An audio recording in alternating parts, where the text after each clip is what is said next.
So it was Tuesday the 10th of July last year, 2018, and I was cycling, as I did every nice day, to work on this industrial estate, the Charleston industrial estate. Every day I'd cycle from Lyndhurst. It was about 12 miles and it would take me somewhere in the region of 40 minutes, just trying to keep fit in the morning. So this particular morning it was about 7:30 by the time I got to this section, and cycling in like any other day, coming down the hill at the top of the road, trying to keep a bit of speed up for the hill a bit further on, and looked down for just a second, a lot of breeze in my face, so I was just trying to sort of streamline a little bit, and that was it. That's the last thing I remember.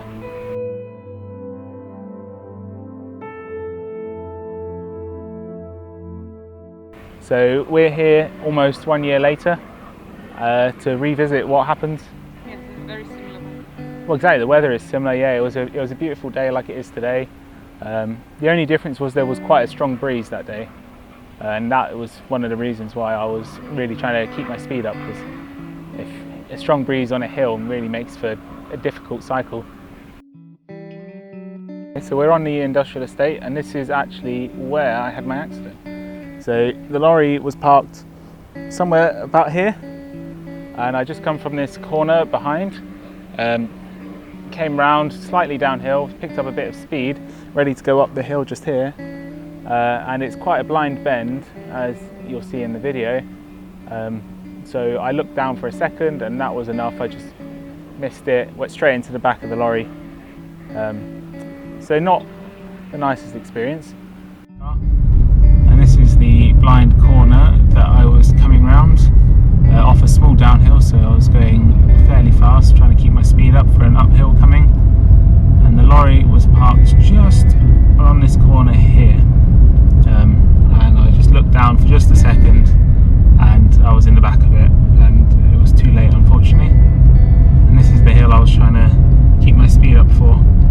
I think I probably passed out for maybe a minute or two, because when I came round there was a couple of cars had stopped nearby to see what was going on and to try and help.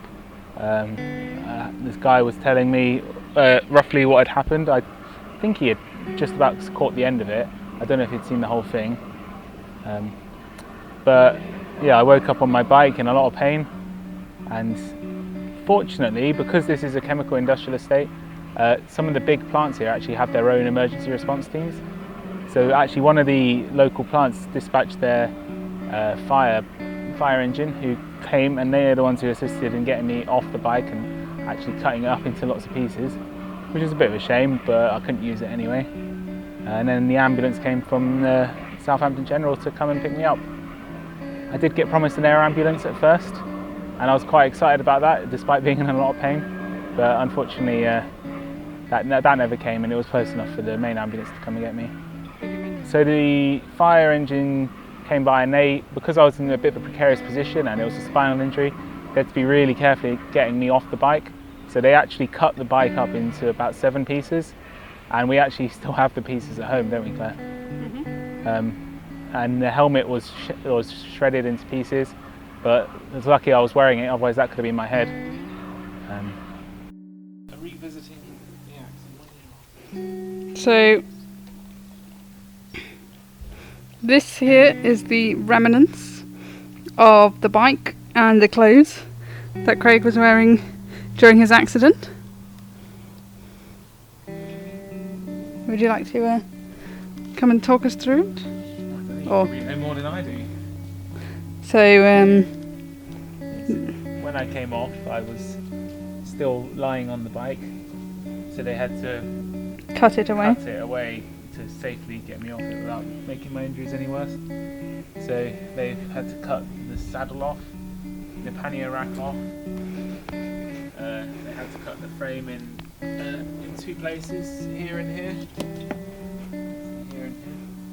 And this whole front section actually sheared off with the impact. They didn't actually cut and the front wheel was very buckled.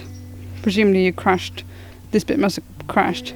Yeah, so I think I hit something with that, and then basically went over the handlebars, and then went head first into the back of the lorry. But we got told it was 7 pieces. Yeah, we were told. Yeah, there were 7 pieces of bike apparently. We didn't get every single piece. You can see here on the wheel here, there's some lovely blood.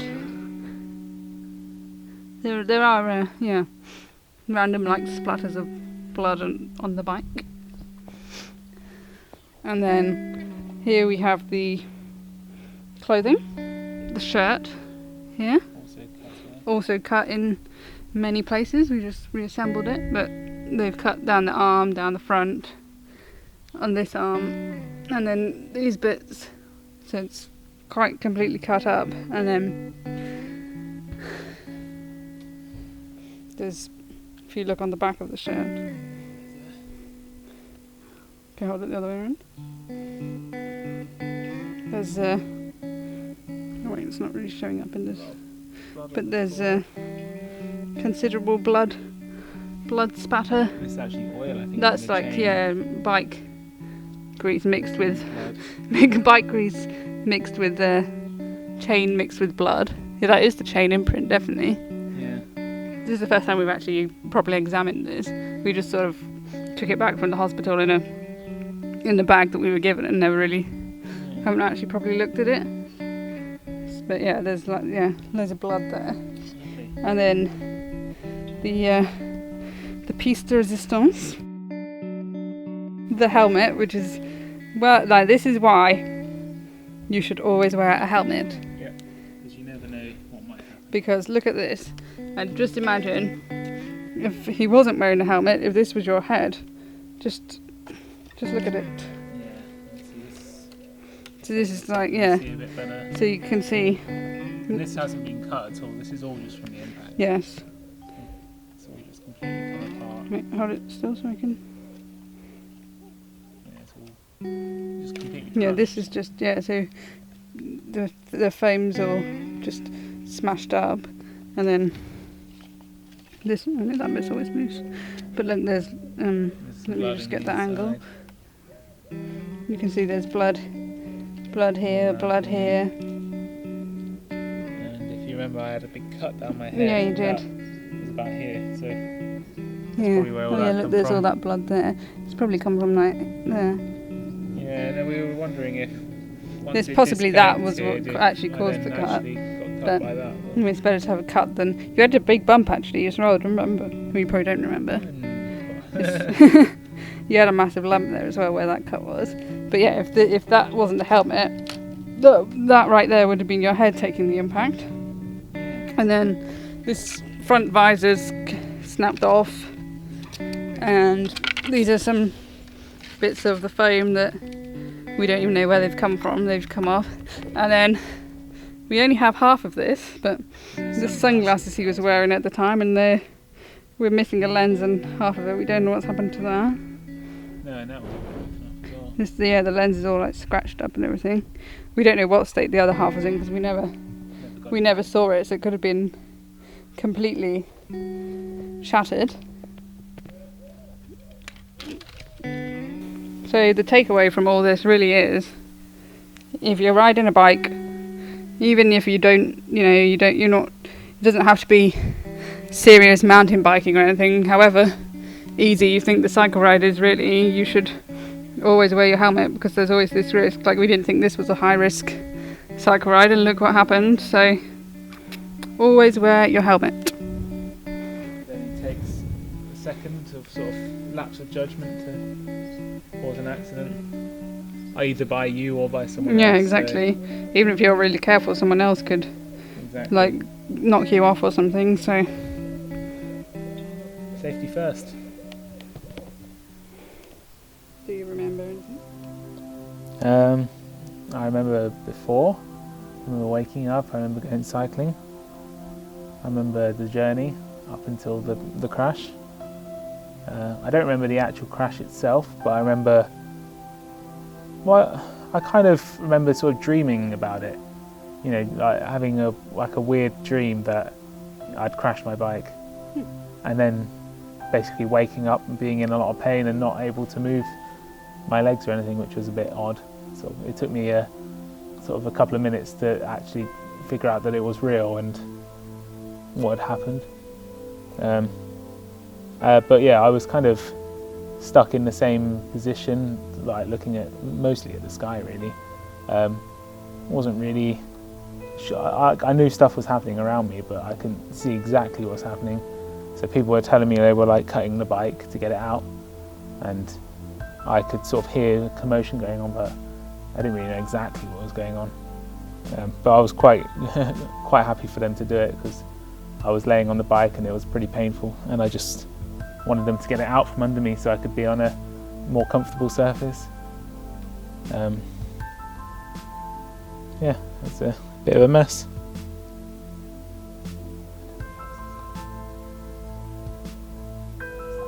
Yeah. So we've just been looking on Strava, because you've got the route that you were cycling.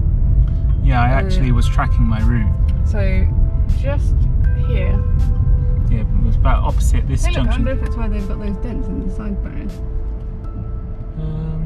I don't know, maybe. Because it was about right here.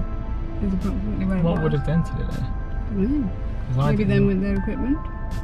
So the lorry driver was parked on that solid white line next to that crash barrier, just after you come around this blind bend. And I just didn't see it, just went straight into the back of it. And there was a bit of confusion, as we don't know. Okay, well, we don't know for sure how in the wrong are we and how in the wrong is he, because along this road there's pipelines running for all the various chemical plants down here, and these pipelines, there are lots of signs saying hazardous pipes, like sort of stay away, but it is not actually double yellows along there, so it is not illegal for someone to park there, although it's a solid white line, which is a sort of a strong deterrent, like strongly advise you not to park here. Yeah, although I should have seen him park there, he also shouldn't really have been parked there. But hey, that's life.